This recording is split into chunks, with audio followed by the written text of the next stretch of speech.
আজকের রেসিপি মুখরোচক এবং মুচমুচে বেগনি, কুমড়োর বেগনি, বেগুনের বেগনি আর পটলের বেগনি। তো দেখি কি করে করি। একটা বাটির মধ্যে প্রথমেই নিয়ে নিলাম বেসন। বেসনের মধ্যে দিয়ে দিলাম কিছুটা পরিমাণ আদা বাটা। আদা বাটাটা দিয়ে তারপরে দিয়ে দিলাম পরিমাণ মতো নুন।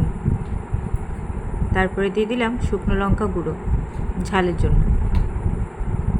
তার মধ্যে দিয়ে দিলাম সামান্য পরিমাণে হলুদ। এরপর দিয়ে দেবো কিছুটা পরিমাণ পোস্ত, গোটা পোস্ত। তারপর দিয়ে দিলাম কিছুটা পরিমাণ কালো জিরা, হাতের তালুর মধ্যে রেখে ঘষে ঘষে দিয়ে দিলাম, তাহলে কালো জিরার ফ্লেভারটা খুব ভালো হয়।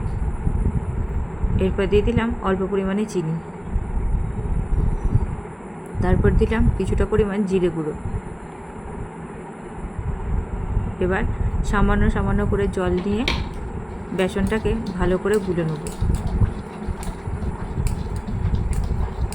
ভালো করে যত ফেটাবো তত বেসনটা ভালোভাবে বেগনিগুলো ফুলবে।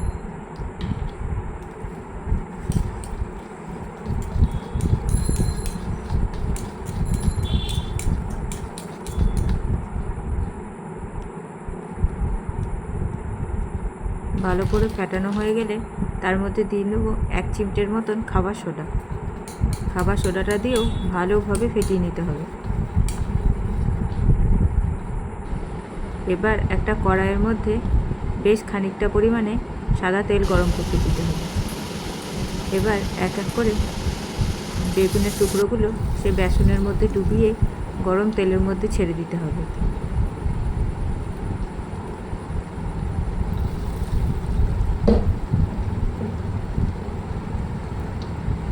বেগুনগুলো উল্টে পাল্টে লাল লাল করে ভেজে নিতে হবে।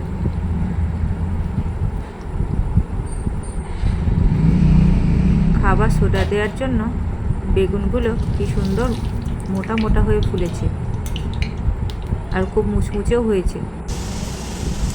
এবার দিয়ে দেবো কুমড়োর বেগনিগুলো।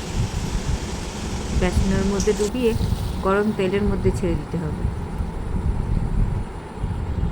এগুলোকেও সে একই পদ্ধতিতে উল্টে পাল্টে ভালোভাবে লাল লাল করে ভেজে নিতে হবে।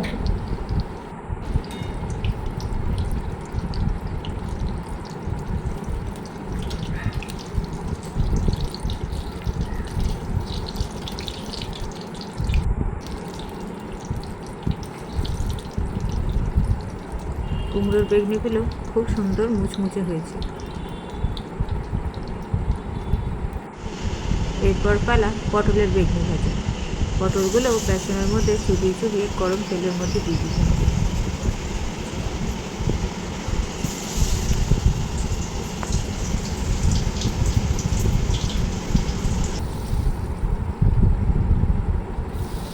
এগুলোকেও ঠিক একই রকমভাবে উল্টে পাল্টে লাল লাল করে ভেজে নেব।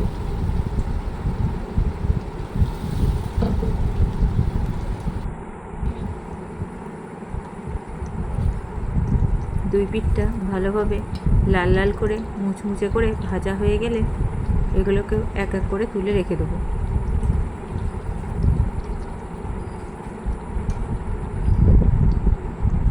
তাহলে দেখলে তো বেসন একবার গুলেই কত সুন্দর 3 ধরনের বেগনি তৈরি করলাম,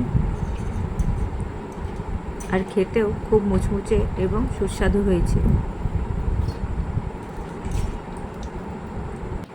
তাহলে আমার রেসিপিটা যদি ভালো লাগে তাহলে তোমরাও বাড়িতে একবার ট্রাই করো, দেখবে খুব সুন্দর হয় খেতে।